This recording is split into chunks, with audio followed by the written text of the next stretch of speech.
Toujours en bref, monsieur le maire, il est question pour l'avenir du Luth de beaucoup de changements, de réaménagements, mais ce n'est pas vous, monsieur le maire, mais un jury qui va bientôt choisir l'équipe d'aménageurs pour réfléchir et intervenir sur le quartier.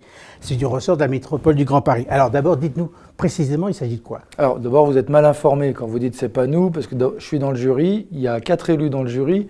Est-ce que vous êtes majoritaire? Et l'accord qui est passé, c'est que la métropole respecte l'opinion du maire. Est-ce que dans le jury, vous êtes majoritaire, les Gennevillois? De tête, j'en suis pas sûr, mais en tout cas, l'accord passé dans les jurys pour toutes les villes, c'est pas que pour Gennevilliers, c'est l'opinion du maire et des élus locaux qui comptera. Ce sera Gennevilliers qui décidera. Donc ce sera Gennevilliers qui décidera. Alors revenons sur le projet. De quoi il s'agit? Donc nous avons mis dans le concours du Grand Paris de Réinventons la métropole le terrain où il y avait le bâtiment Gérard Philippe, tout près du métro, tout près du métro des Courtilles.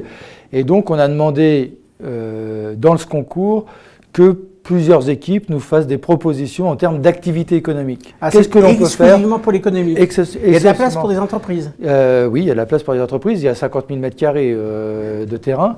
Et donc d'avoir des choses innovantes, des choses intéressantes pour les gens du quartier et des choses qui nous permettent de faire la liaison avec le port.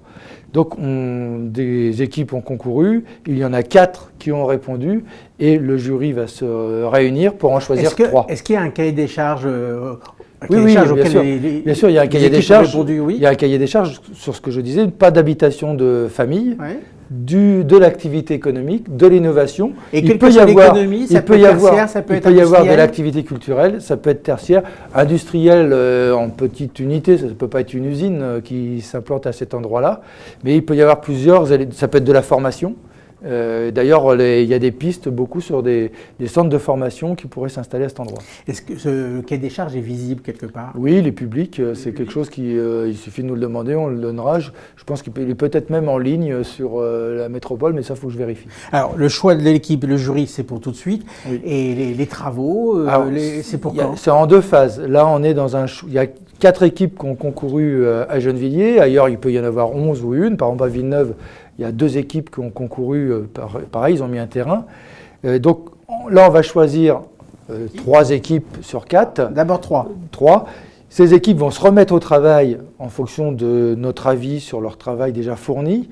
Et là, on n'en choisira plus qu'une. Et ce sera certainement pour le mois de juin. Bon, mois de juin. Et après, entre l'équipe choisie et le début des travaux? Après, c'est un délai de permis de construire, donc 3 à 4 mois de travail complémentaire.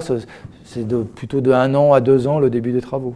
Donc courant 2018, début 2019. Et il faut savoir que c'est un terrain que ça faisait longtemps qu'il est laissé en friche. Et là, enfin, on a des projets qui nous permettront de sortir des projets intéressants. Monsieur le maire, où en êtes-vous pour le futur centre-ville? On ne quitte pas l'aménagement de votre ville. Est-ce que ça va commencer? Oui. Je dirais même, est-ce que ça va enfin commencer? Oui, alors c'est toujours un peu long, les opérations d'aménagement. Il y a encore une petite propriété dont on n'est pas propriétaire, et donc ça devrait se faire d'ici la fin de l'année. Et les travaux vont commencer à la fin de l'année ou début 2018 au plus tard. C'est-à-dire que les premières constructions, c'est pour début 2018 au plus tard. Les premières constructions début 2018, les premières livraisons certainement décembre 2019, voire pour être plus prudent, on va dire 2020. Ah bon, on a un petit calendrier comme ça, on a des perspectives, mais qui dit première construction dit que l'architecte est connu. Alors, il y a eu un lot qui a été choisi, puisqu'il y a par exemple Vous êtes prêt pour un lot? France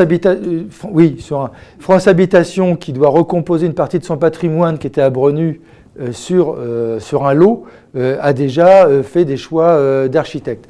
Et ensuite, on a surtout travaillé pour l'instant sur faire des lots. Et donc ce qu'on appelle un plan masse, l'endroit où sont mis les bâtiments. Les la localisation des bâtiments est faite. Vous êtes prêts là-dessus? La localisation des bâtiments, les voiries, l'esplanade avec la prolongation de la coulée verte, tout ça c'est dessiné. D'ailleurs, ça a été publié dans Gennevilliers Magazine. Donc ce qui manque, c'est les autres architectes? Pour les autres lots, on va lancer les concours d'architectes et puis ça va partir bien tranquillement. On a un deuxième lot où il y a déjà eu le concours d'architectes et on en a choisi 3, pareil, pour qu'ils affinent leur dessin et leurs propositions. Notre demande, c'est qu'on ait des choses très diversifiées et à différentes échelles pour avoir à l'échelle du piéton le sentiment d'avoir plusieurs bâtiments, et même quand c'est le même architecte, pas forcément l'impression que ça se ressemble. Il y a des styles différents. Est-ce qu'il y aura une tour? Alors, il n'y aura pas de tour en tant que tel. Le point le plus haut fera 12 étages. Il y aura un point haut, non pas une tour d'ailleurs, plutôt un bâtiment avec un point haut.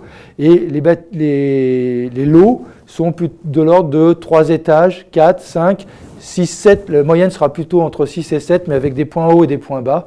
Et un lieu plus haut du côté de Debussy, y compris parce qu'on est face à la mairie qui fait 18 étages. Donc il faut aussi des choses qui nous permettent de tenir un peu le quartier.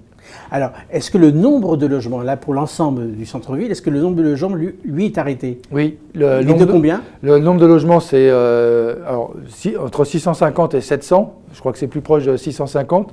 50% de logements sociaux à loyer modéré, même si les logements neufs, malheureusement, sont un peu plus chers que les anciens. Même beaucoup plus chers que les anciens. Si on avait plus d'aide à la pierre, ils seraient moins chers. Mais bon, ça donne ça. Mais c'est des logements sociaux comme on s'est engagé dans notre programme municipal. Et là, l'autre moitié, ce sont des logements en accession diversifiée. Dans les logements sociaux, il y a aussi une résidence étudiante. Alors, est-ce qu'il y aura du commerce et des parkings en nombre suffisant? C'est le point intéressant. C'est le point qui interroge tous les jeunes. Le point intéressant, c'est le commerce. Pas seulement celui du quartier. On a tiré les leçons un peu de l'écoquartier. Donc, on a augmenté le nombre de parkings déjà par bâtiment. C'est-à-dire qu'on avait 0,7 dans l'écoquartier. Et vous passez à 1. Et là, on passe à 1. Et en plus de ce 1… Est-ce que ça va être suffisant? Est-ce que ce ne sera pas suffisant? Non, en plus de ce 1, c'est aussi pour ça, on va regarder sur la voirie et on travaille à la construction d'un parking souterrain pour 2 choses. À la fois parce qu'on va faire du commerce de proximité, donc pour que les gens puissent venir acheter, puissent se garer, donc on aura un parking payant.